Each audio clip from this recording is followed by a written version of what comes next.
Hello everyone, welcome to my channel PSC पे। आज इस वीडियो में हम बात करेंगे कि जो हमारा मनरेगा एक्ट था, अब उसको बदल के बीबी रामजी एक्ट कर दिया गया है। तो हम देखेंगे कि जो हमारी मनरेगा थी उसकी प्रमुख विशेषताएं क्या थी, और एवं अब जो बीबी रामजी आई है उसकी प्रमुख क्या विशेषताएं हैं। महत्वपूर्ण टॉपिक्स के क्रम में ये हमारी पांचवी वीडियो है। अगर आपने पहले 5 वीडियो नहीं देखी हैं तो आप मेरे चैनल को विजिट करें और उन वीडियो को देखें। और अगर आपको मेरी वीडियो अच्छी लगें तो मेरी वीडियो को लाइक करें और चैनल को सब्सक्राइब करें। चलिए हम मनरेगा के बारे में जानते हैं, पहले आधारभूत चीज़ें, उसके बाद में हम बीबी राम जी के बारे में चर्चा करेंगे। चलो स्टार्ट करते हैं। मनरेगा मनरेगा को प्रारंभ में नरेगा एक्ट के नाम से लाया गया था, जो वर्ष 2005 में लाया गया था, जिसका पूरा नाम था national rural employment guarantee act 2005। ठीक है, जिसे 2 फरवरी 2006 में आंध्र प्रदेश के अनंतपुर नामक क्षेत्र से लागू किया गया था। ठीक है, उसमें पहले चरण में 100 जिलों में से लागू किया गया था। बाद में इसे पूरे भारत में लागू कर दिया गया था, जिसे हम देखेंगे आगे। ये वर्ष 2008 में इसे पूरे भारत में लागू कर दिया गया था, और इसमें 1/3 महिलाओं को रोजगार देने की बात की गई थी। लेकिन कैग की रिपोर्ट आती रहती है हमारी, जो सीएजी है हमारा, आर्टिकल 148 से लेकर 151 के मध्य। ठीक, उसकी रिपोर्ट आती रहती है। उसने ये बताया कि 50% से ज़्यादा महिलाएं इसमें रोजगार प्राप्त कर रही हैं। उसका रीज़न उन्होंने बताया था कि पुरुष जो होते हैं वो शहरों में काम करने के लिए निकल जाते हैं, तो वहाँ पर जो स्थानीय लेवल पर महिलाएं बचती हैं, तो महिलाएं ही यहाँ पे अधिक मात्रा में कार्य कर रही हैं। कई राज्यों में 50% से अधिक भी महिलाएं काम कर रही थी। ठीक है, अब इस चर्चा करते हैं इसके बारे में। साथ ही 2009 में इसे पूरे देश में लागू कर दिया गया, और 2 अक्टूबर 2008 में से तो पूरे देश में लागू कर दिया था। 2009 में इसका नाम बदलकर मनरेगा एक्ट की नरेगा की जगह मनरेगा कर दिया गया। मनरेगा का फुल फॉर्म क्या था? महात्मा गांधी ग्रामीण राष्ट्रीय ग्रामीण रोजगार गारंटी अधिनियम। ठीक है, अब इसकी हम कुछ विशेषताएं देख लेते हैं कि इसमें पहले होता क्या था। तो इसकी विशेषताएं हमारी कि इसमें पहले 100 दिन का रोजगार देने की बात की गई थी। अगर आप SC ST क्षेत्र से आते हो तो 100 दिन से अधिक भी रोजगार दिया जा सकता है। इसके साथ ही आपको जो रोजगार है 15 दिन की, एक रोजगार से दूसरे रोजगार के मध्य की अवधि 15 दिन से ज़्यादा नहीं होनी चाहिए।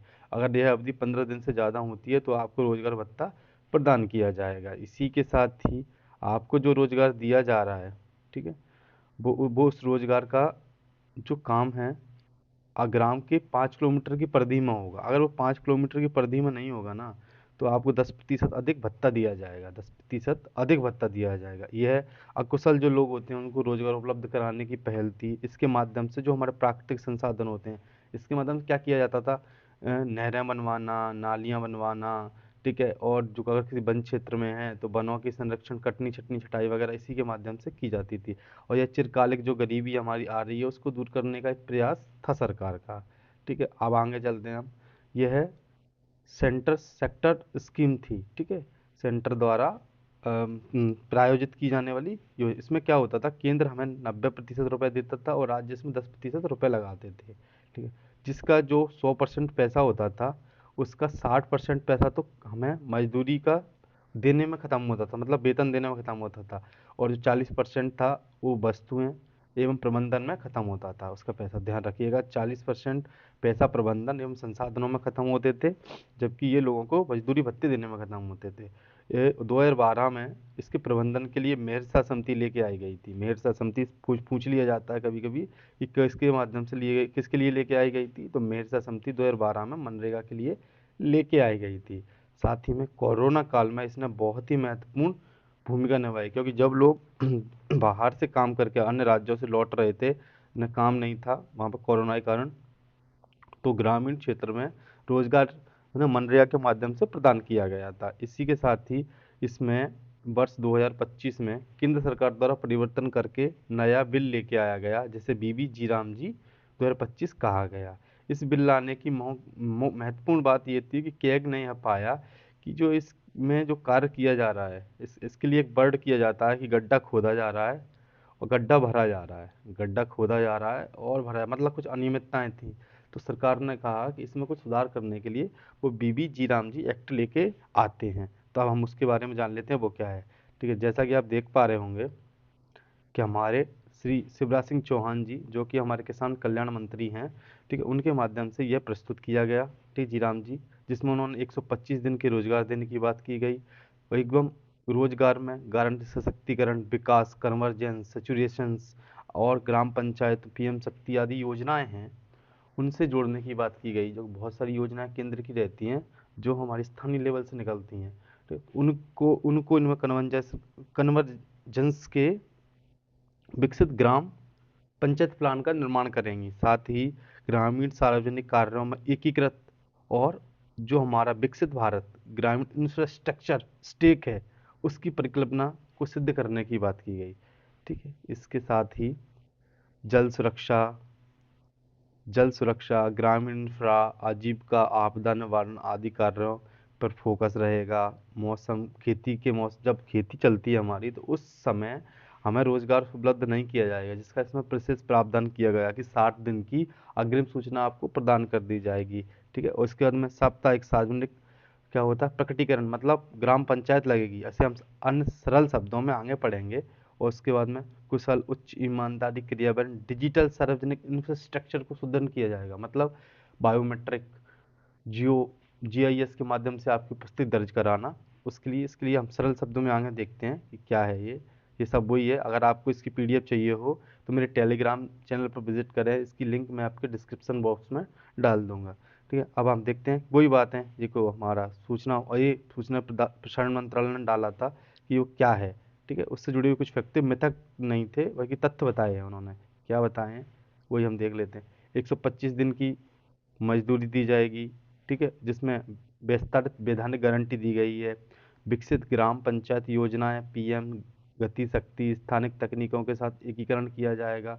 विकसित भारत में राष्ट्रीय ग्रामीण अवसंरचना स्टेक, एकीकृत राष्ट्रीय अवसंरचना स्टेक का निर्माण होगा। नियम आधारित मानक आवंटन होंगे। विकसित भारत, विकसित विकास आधारित योजना के लिए पंचायतों का वर्गीकरण होगा, वो A, B, C लेवल पर होगा। सशक्त सामाजिक लेखा होगी और जिसका साप्ताहिक रूप से हमें ग्राम पंचायतों में बताना पड़ेगा। अनिवार्य बायोमेट्रिक जीआईएस आधार सत्यापन होगा।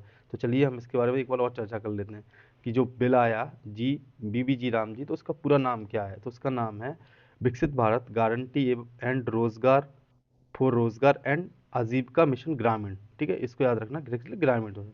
इसमें इसको क्या है, 28 दिसंबर को संसद द्वारा अनुमति मिली एवं 21 दिसंबर को हमारे राष्ट्रपति ने इस पर हस्ताक्षर करके इसको बल, कोई भी जब बिल होता है ना, जब उस पर संसद पास करके राष्ट्रपति साइन कर देता है तो एक्ट में परिवर्तित हो जाता है, वो कानून बन जाता है। इसकी प्रमुख विशेषताएं देख लेते हैं जो हम लोग ऊपर पढ़ी कि 125 दिन का हमें रोजगार दिया जाएगा और यह रोजगार 15 दिन की अवधि में दिया जाएगा। नहीं दिया जाने पर बेरोजगारी भत्ता प्रदान किया जाएगा। पहले हमने ऊपर इसमें देखा कि जो हमारे मुख्य रूप से केंद्रीय प्रायोजित तो है ये, लेकिन 90 केंद्र और स्टेट का 90 और 10 था, लेकिन ये अब कर दिया है नॉर्थ ईस्ट और हिमालय क्षेत्रों के लिए केवल।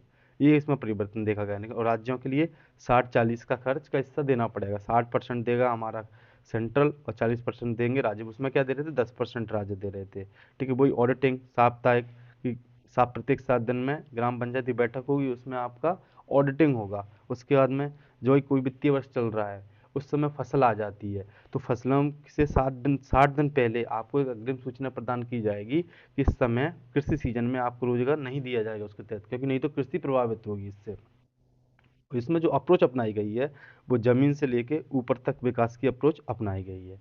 तो इसकी कुछ बिल के जो प्रावधान, वो जो ही ऊपर लिखा था कि ग्रामीण विकास फ्रेमवर्क को विकसित भारत 2047 से जोड़ना है हमें।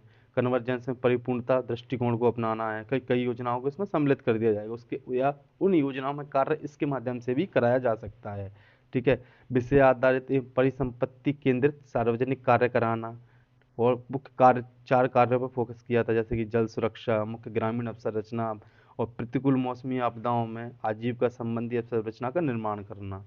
साथ ही आधुनिक प्रौद्योगिकी सक्षम स्थापना के साथ लाइव फोटो कैप्चर, आपकी उपस्थिति दर्ज कराने के लिए जीआईएस वगैरह का उपयोग किया जाएगा। ठीक है, इसमें और जो वैधानिक प्रावधान किए गए हैं, जैसे कि सुदृढ़ आजीविका गारंटी देना, विकसित ग्राम पंचायत आधारित आयोजन निर्माण कराना, विकसित भारत और राष्ट्रीय ग्रामीण अवसंरचना स्टेक का एकीकरण करना।